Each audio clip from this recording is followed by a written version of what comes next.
Well, good morning and welcome to today's webinar. I'm Beth Holly with the Arizona Realtors, and we're proud to bring you these free webinars designed exclusively to keep you updated on issues in the industry. So today's presentation will be about 35 to 45 minutes long. If you have any questions during the webinar, please write them in the question box and we'll try to get them answered at the conclusion. If you'd like to, actually, I'm sorry, never mind that. We are not doing a webcam this morning. So joining us today is Edie Lohman, as she is the National Flood Insurance Program Insurance Specialist for FEMA. She's been with the insurance at the NFIP for 25 years, specializing in flood insurance outreach, education, and training. And she provides technical assistance to NFIP stakeholders on flood insurance. She is a certified floodplain manager and holds an associate in national flood insurance from the Institutes. She received her MBA from St. Mary's College and earned her Bachelor of Science degree in Business Management and International Business from Arizona State University. So welcome. Thank you.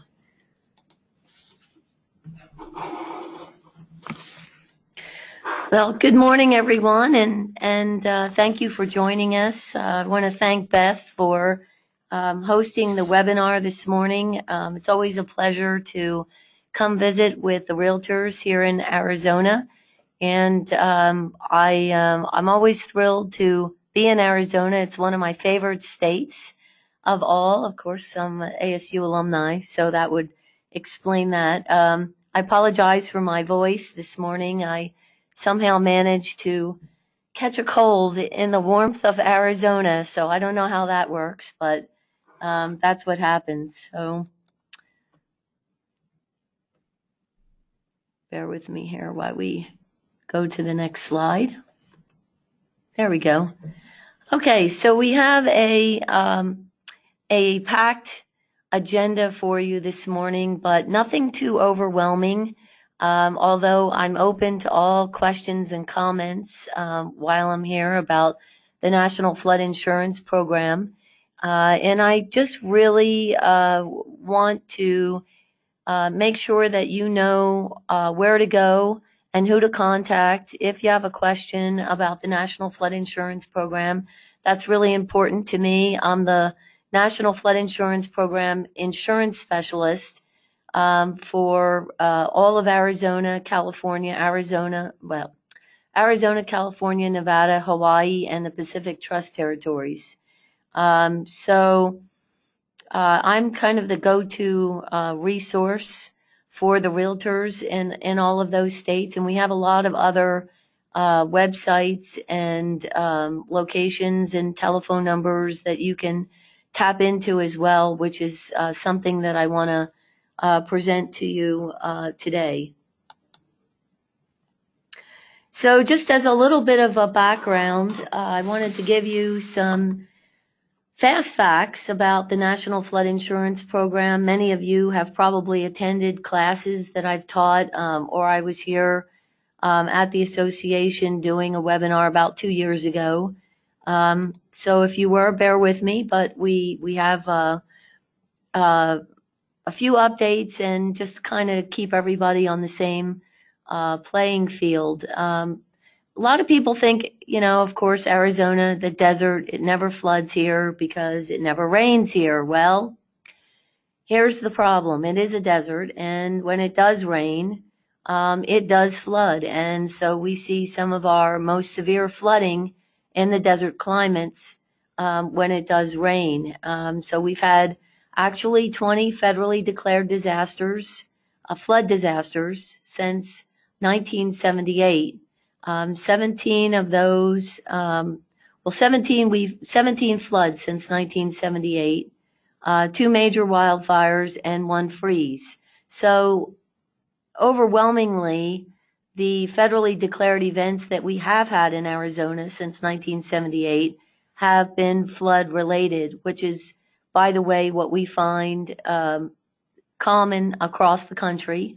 Flood kills the most people. It causes the most damages to property, which is why it is really a big deal. So in Arizona, that really equates to one major disaster every other year.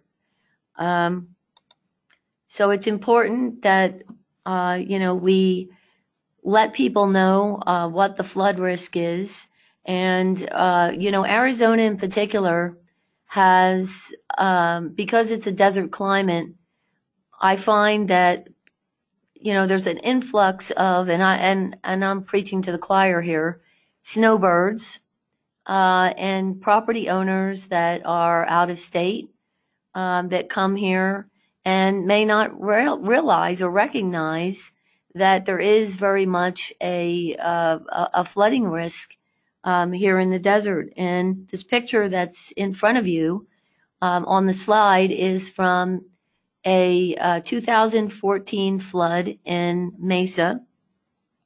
And this was known as the slow-moving disaster, and it was really a hybrid between a monsoon and Tropical Storm Norbit, if some of you remember it. Tropical Storm Norbit was a coastal storm, believe it or not. Came in off of the Pacific coast, off of California, out of Hawaii. And the winds were so strong with that storm that it pushed it as far inland as Arizona, where it remained stagnant for a few days. So that storm actually closed 13 of the 30 major roadways in the area, including 2 major Arizona freeways. And as the retention basins and canals overflowed into their banks, water started rushing into the homes in the Mesa and Chandler area. And every part of that area's systems pretty much exceeded their capacity. 200 homes were damaged as retention basins and canals exceeded their capacity. Damage and cleanup totaled $18 million. And the area experienced about 5.5 inches of rainwater in an 8-hour period. That was the worst flooding for the Mesa Chandler area since the 1960s.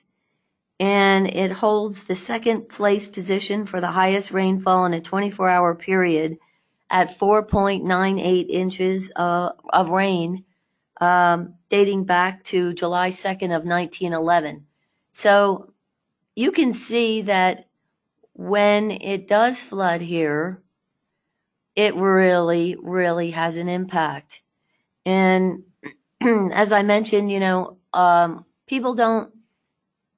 people who come in from out of state here, and even some that live here, flooding may not be foremost on their mind. In this particular monsoon and coastal storm, some of the quotes we got were, residents are standing in front of their homes in complete shock. They just didn't understand how it could flood at their home. And there were problems with evacuation because people were in such shock that we had that amount of rainfall in those areas. They didn't want to leave their homes for a variety of reasons. And they just really didn't believe that the area could have flooded. And most of those people did not have flood insurance, by the way. So, anytime we have an event where any type of event, whether it's an earthquake, fire, flood, and people do not have insurance, it presents some challenges at the local, the state, and the federal level, and for individuals. It's very difficult for them to recover. And here's another example. 1993, Tempe, Arizona. We had an unusual series of Pacific storms that tracked across Arizona, producing heavy and prolonged rainfall statewide, which extended over a 2-week period. That's a long time to have large amounts of rain hitting the Arizona desert areas, or any place in Arizona for that matter. We don't have the drainage capacity and the design that they do on the East Coast to handle these types of storms. And that creates a danger to property and life when we do get these storms. And although they might be infrequent, we do get them. So in this particular instance, we had storm rainfall amounts totaling between 3 inches and 7 inches across the state. And this was coupled with a good deal of snowmelt that caused widespread flooding. It was some of the worst flooding that we had seen since the turn of the century in Arizona. So another example. In this case, we had 8 deaths, 112 injuries, and several thousand people were stranded in their homes as roads and bridges were washed out. So we had, in addition to that, a life safety issue, a problem with evacuation. And the U.S. Army Corps of Engineers estimates that storm caused over $400 million in damage. And actually, it was this flooding event that prompted the state to establish a multi-agency task force to create the state's first flood warning system. So that's what we have in place. So we did have something positive come out of that. Going back even further to actually my Arizona days here, in 1983, Tucson experienced quite a flood. And this was moisture from a tropical storm called Octave that moved northeastward and stalled over southeast Arizona for several days. It was the largest flood on record for Tucson, resulting from flooding on the Santa Cruz and San Francisco rivers and record flood levels from 18 streams. Peak discharges on the Santa Cruz River were more than twice those that had been observed in the prior 65 years. Floodwaters traveled north via the Santa Cruz and Gila rivers to Maricopa County, causing extensive flooding to homes and businesses downstream. We had 6.5 to 7.5 inches of rain that fell across the region in a short period of time. And in this particular flood, the devastation stretched as far away as Clifton, Wilcox, Safford, and Nogales. It was responsible for 13 deaths and injured 975 people. 10,000 people were left homeless in that event, and it destroyed about 1,300 homes, causing $380 million in property damage. So, I really point this out to drive the point home that we do have flooding here. And it is something that we need to be cognizant about and to educate residents and property owners and renters, not only about being able to mitigate their damages through purchasing flood insurance, but through building standards that are implemented by local community officials and state officials, and just making them aware that there is a flood risk here statewide. We do have storms that often come in off the Pacific coast and they stall over Arizona, and they may even be combined with a monsoon season, which really produces some heavy rainfall and some trouble. So let me go back here. Well,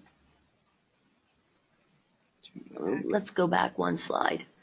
So nationally, I want to take a look at, we're missing our header here, but these are national statistics. We have 5 million flood insurance policies through the National Flood Insurance Program. This is countrywide statistics. That's what the header should say that is left off of this slide. I apologize. Owner-operator error here.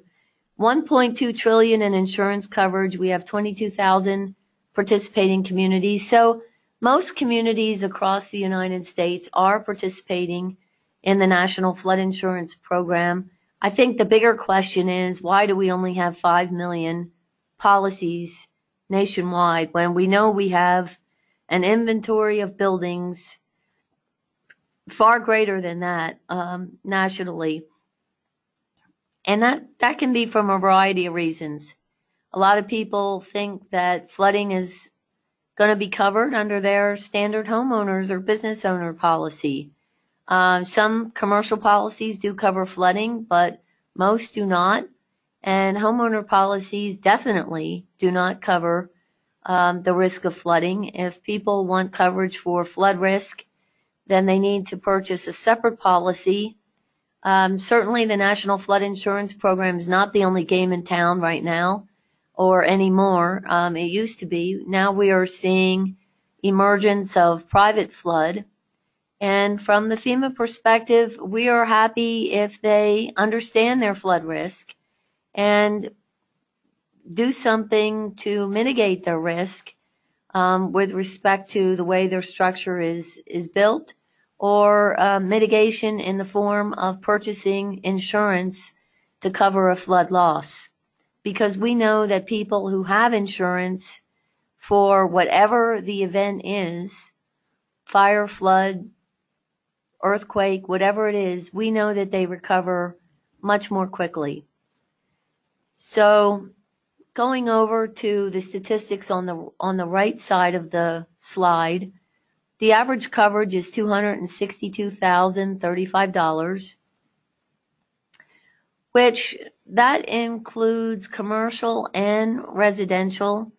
The average premium is $714, and that's average. So, 50% or lower than that, 50% may be slightly higher than that. We have about a 28% penetration or take-up rate for those buildings in high-risk areas. So what does that mean? That basically means that for all the buildings countrywide that are designated as high-risk flood areas, only 28% of the people have flood insurance. That's nothing to brag about, really. And we are working hard to educate people on the risk of flooding for their area, whether it's a low, moderate, or high risk of flooding, and to educate them on the fact that their homeowners and business owner policy typically does not cover flood loss. That's something that they would need to purchase separately through the National Flood Insurance Program or another private insurer. On the next slide, by comparison, let's talk about where we stand with the National Flood Insurance Program in the state of Arizona.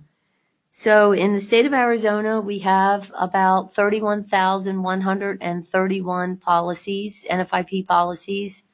That equates to about $8 billion in insurance coverage, 106 participating communities. The average coverage here is slightly lower than the national average at $256,414. Average premium also slightly lower at $664.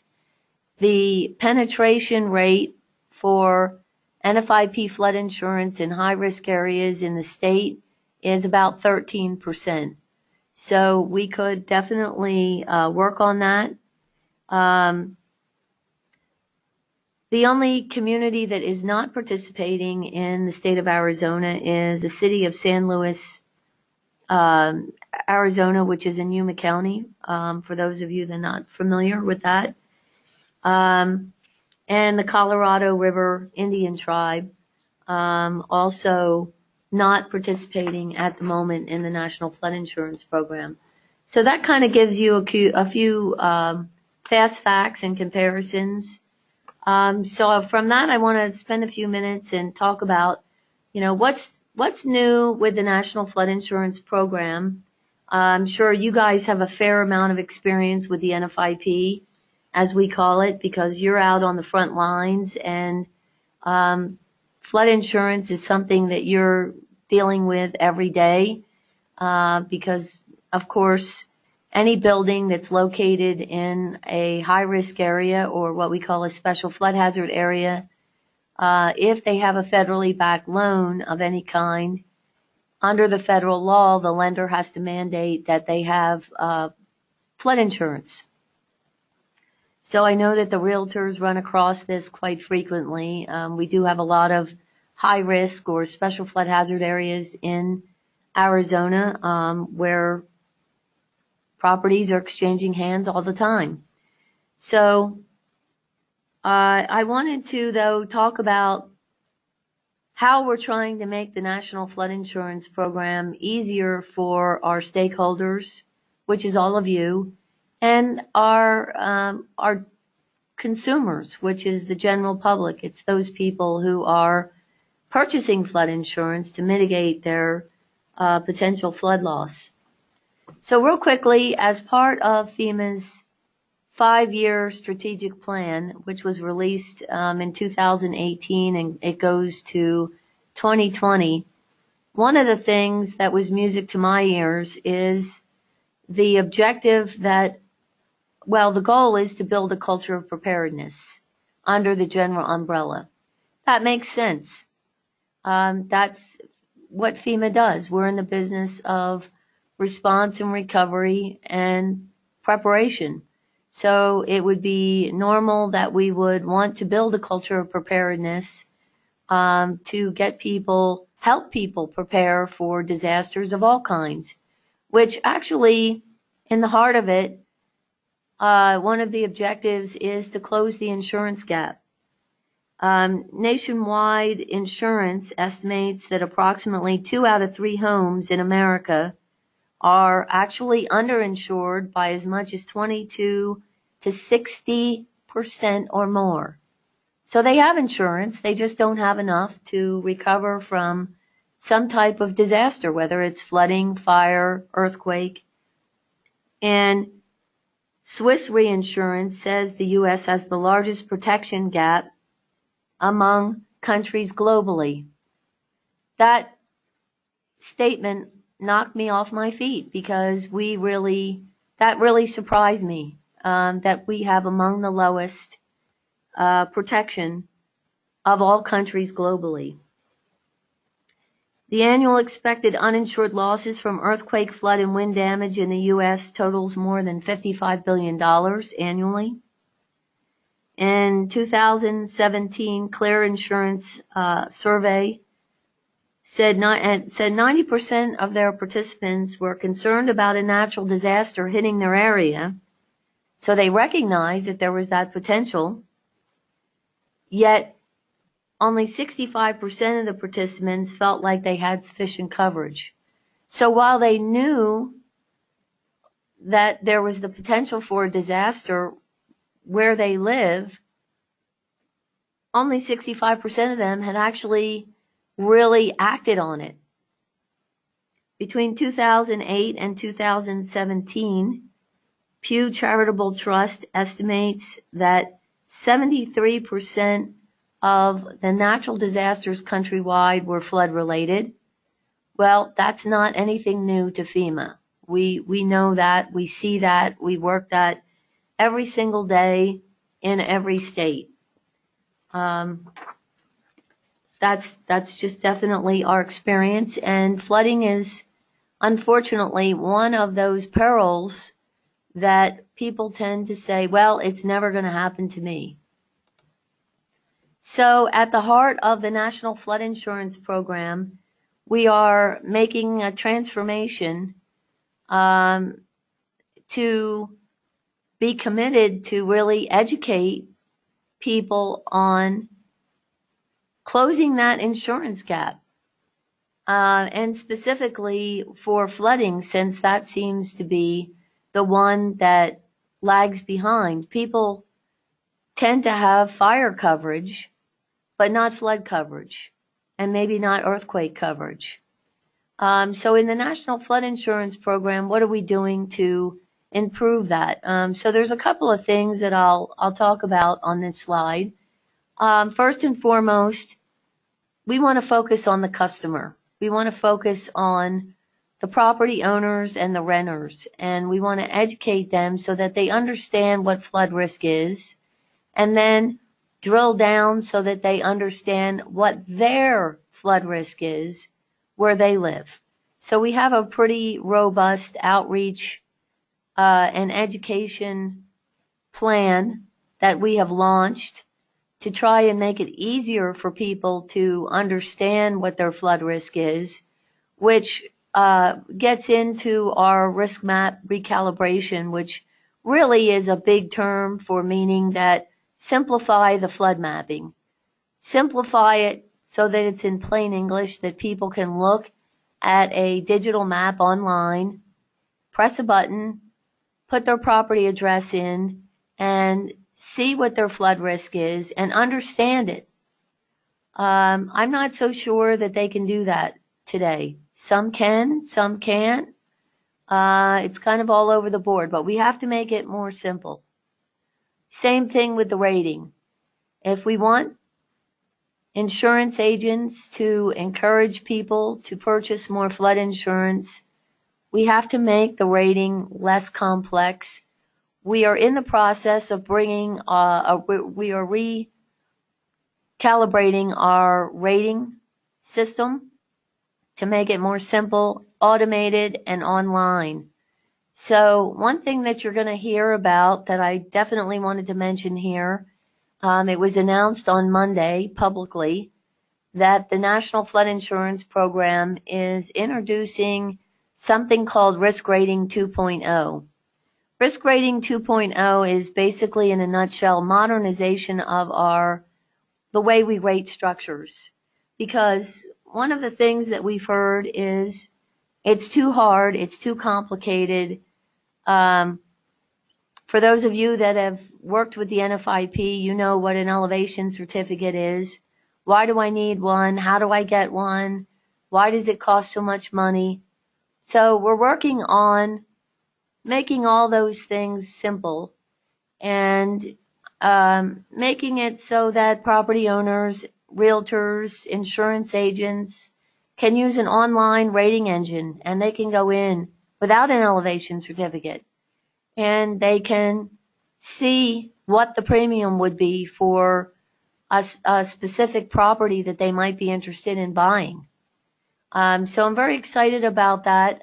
We'll be rolling it out in phases beginning in October of 2020. In the meantime, we're in the process of building the platform, and you'll be hearing more and more about that publicly. We're trying to be very transparent about it. And we're also building, along with that, a new data system or new IT system where we keep our NFIP statistics. Our existing system is old. It was created in the early 1980s. It's not very flexible, and it's not driven using modern technology.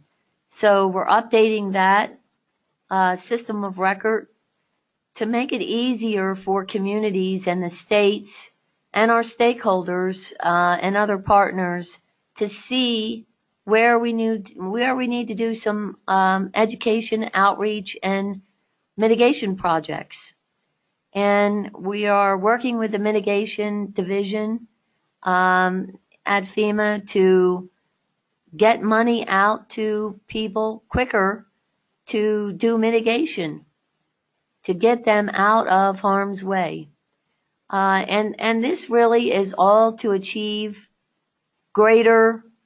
this is all really to close the insurance gap, to make it simple, and to help people understand flood risk and other risks, and to encourage them to purchase the right types and amounts of insurance in general, and specifically the national flood insurance through the National Flood Insurance Program, or if they prefer, a private insurer.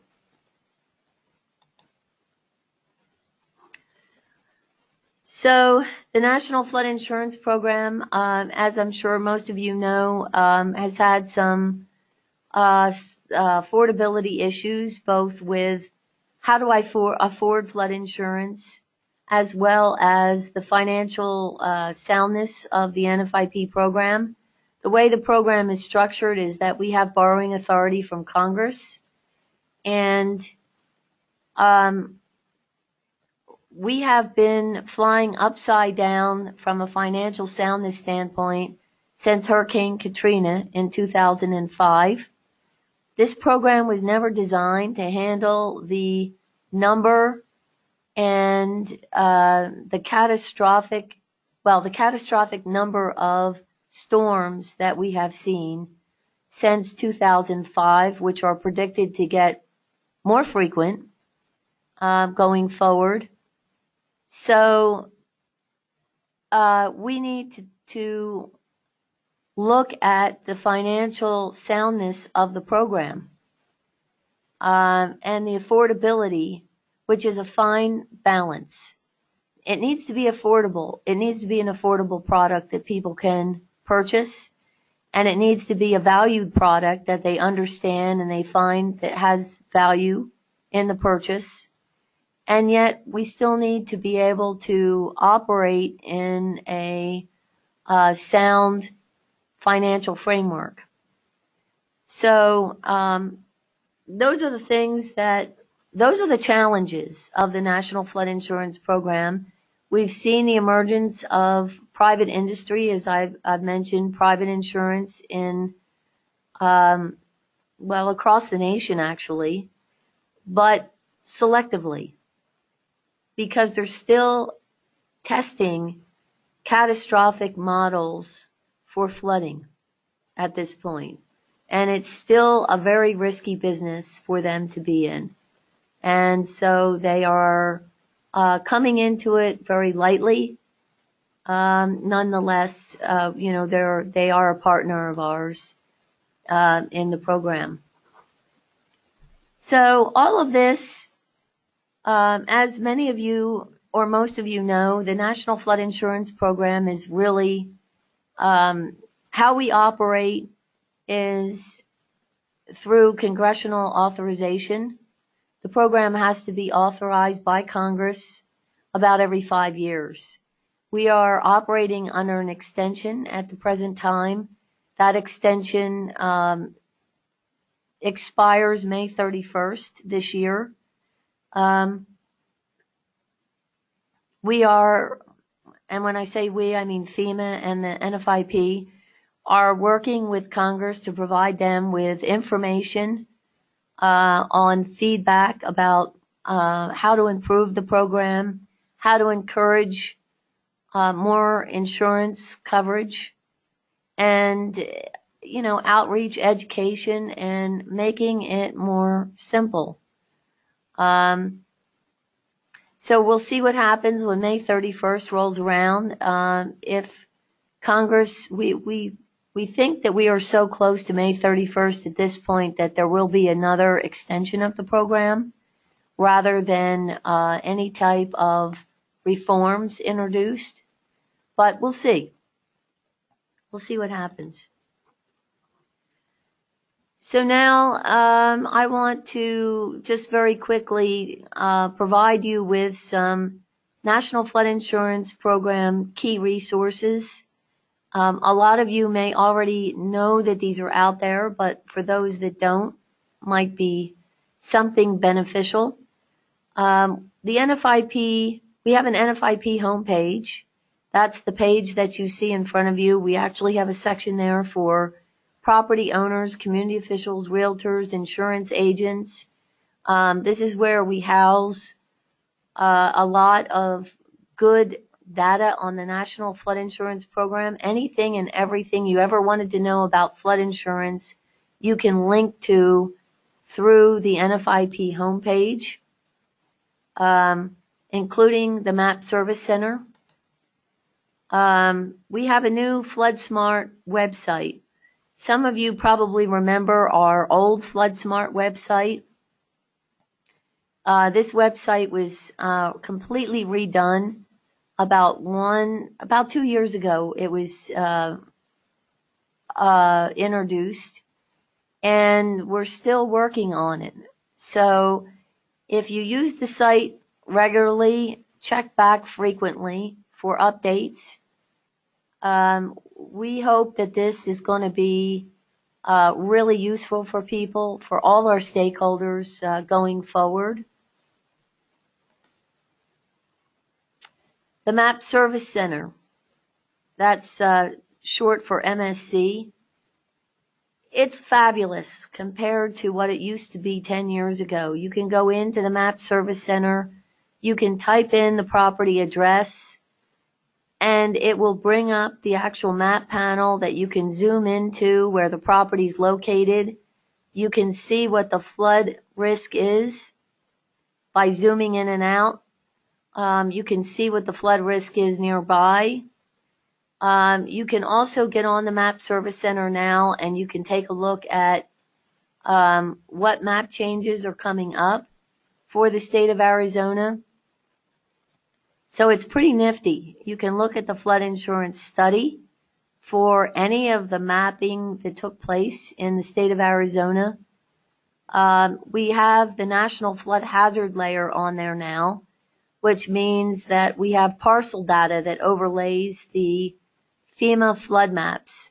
So you can actually see the houses, the trees, and zoom into those to get a bullseye view of where that property is located related to a low, moderate, or high risk flood area. You can print off a snapshot called a ferment off of the Map Service Center to show your clients. It's getting pretty advanced now, and I love that because I'm not an engineer or a surveyor. So I'm dealing with these flood zones all the time with property owners, and I just need it to be simple and easy to use. I thought you might be interested in learning about some upcoming map changes in the state of Arizona. We have 3 communities in Pinal County that will have new maps going effective May 16th of this year. Casa Grande, Eloy, and unincorporated Pinal County. Maricopa County is having a big map change, March 20th, but it's in 2020, and it involves 18 communities. These are the communities that will be impacted. By the way, the PowerPoint is available. It'll be available to anyone who wants it, so I don't expect you to write down, try to write down in the next 2 seconds all of this information. I should have mentioned that when we started. There's a key contact fact sheet that is, it's the Edie Lohman key contact sheet. I carry it around in my back pocket when I'm talking about the National Flood Insurance Program. It's got all of the key telephone numbers and key websites that I use every single day. So it's kind of like the most frequently used websites and telephone numbers, and those are listed on the left side, and then on the right side are the bullets about, what do you get when you go to that website or when you call that telephone number. So Beth can send that out to all of you, and feel free to share that. I update it regularly, but it's just a little cheat sheet that I thought you guys might find useful. So I hope you do. And I couldn't resist this graphic. I'm an animal lover. Sorry for people who, you just can't beat it. Anyway, most importantly, I'm here to help you. So if you have questions about the National Flood Insurance Program, please, by all means, call me, email me. I love to hear from our stakeholders, especially the realtors, because you guys are on the front lines and you're getting all the hard questions.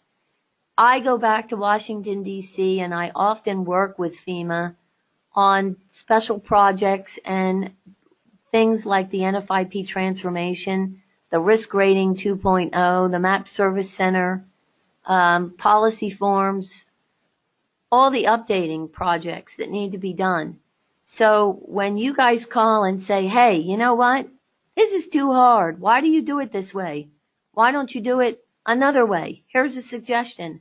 I really listen. I write that down and I compile my notes and I take those back with me to Washington, D.C. And they do listen and they do try to implement your suggestions. So please use me as a resource. I'm always on the road, it seems like, or deployed to a disaster, but I check my email and my telephone calls. I just might be a little bit slower getting back to you if I'm not in the office when you contact me.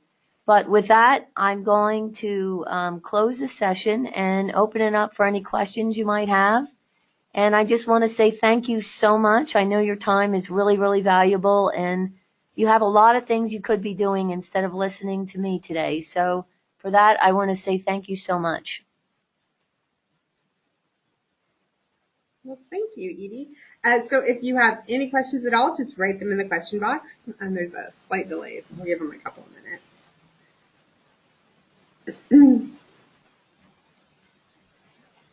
Now you have me worried. I'm going to have to go home and check my policy and make sure I have flood insurance.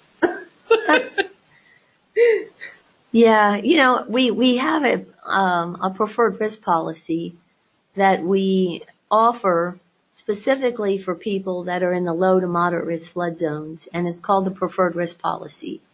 And we do that to incentivize people to make it affordable, basically, because probably 26% or more. They say 26%, but I think on the West Coast it's far greater than that. But we'll go with 26% of our claims come out of those low to moderate risk areas. And, you know, people think, well, flood. It's not going to flood at my house. We're not going to get any monsoon. We're not going to get any overflow from the canal. We don't have any Pacific storms that stall over our house, or we do it so infrequently. But you know what?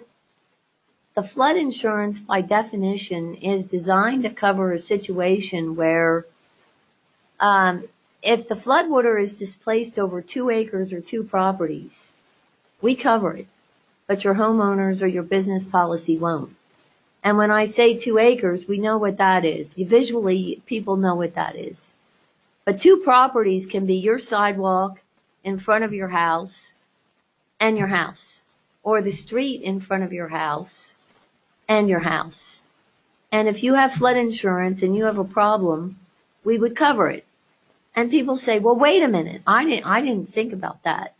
Well, people don't think about what we have on the West Coast a lot is we'll get a rainstorm and it'll back up the sewer systems and the drainage systems that we have on the street because they're full of leaves or they're full of debris of some kind. They haven't been cleaned out, let's say. So the water backs up because the sewer or the drainage storm drain is backed up in the street. This happens all the time. It starts to flood in the street. It jumps the curb, goes onto the sidewalk, it goes onto the lawn, and it goes right into someone's house. Maybe 2 or 3 houses, maybe just 1 house. And we see this all the time, and they get flooded. And they have 1 inch or 2 inches of water throughout their whole house. And you don't hear about it on the news because it's not going to make the news. But it's pretty darn important for those people who own that house to have insurance coverage. Because 1 inch of water throughout your entire house, think about that. That's very expensive. That could be, depending on the size of the house and what you have sitting on the floor, your personal, that could easily be a $60,000 to $100,000 loss these days. And most people that I know do not have a money tree growing in their backyard, even though my 2 daughters think that we do. You know, they don't have $60,000 or $100,000 in their backyard that they can go and use to fix that damage. And the other thing we always hear is, well, if I had known that flood insurance would have covered that, I would have thought about buying it. So, do we have any questions? Yeah, we have a couple. Okay. Let's see. So, where can they find an easy list of zone definitions? So, I would say the easiest place is there's two places that I'm thinking of. If you go to the National Flood Insurance Program homepage and you type in the search box flood zones, it will come up with a fact sheet that gives you a list of the flood zones and then the definition of those flood zone areas. The other place is the Map Service Center. Definitely on there, you can pull up any map panel, and on the index portion of the map, it lists all of the flood zones and it'll give you a description of those zones. Finally, if you get stuck, email me or call me, and I will send you that information for sure. Be happy to do that. And a copy of the fact sheet that you say you keep in your back pocket, besides the slides, is that anywhere on the website? It's not on the website. Beth has a copy, and we'll make sure that we email it out to you all. Can we do that? Oh, absolutely. Okay. Yeah, we'll email it out. It's something that it's the Edie Lohman NFIP cheat sheet. But we'll make sure that you get it. Great. I think that's all the questions we have today. So this presentation is being recorded and will be available on YouTube probably next week. I'll also email you the link to the presentation so you can watch it again if you want, and a copy of the slides so you can have those and our cheat sheets.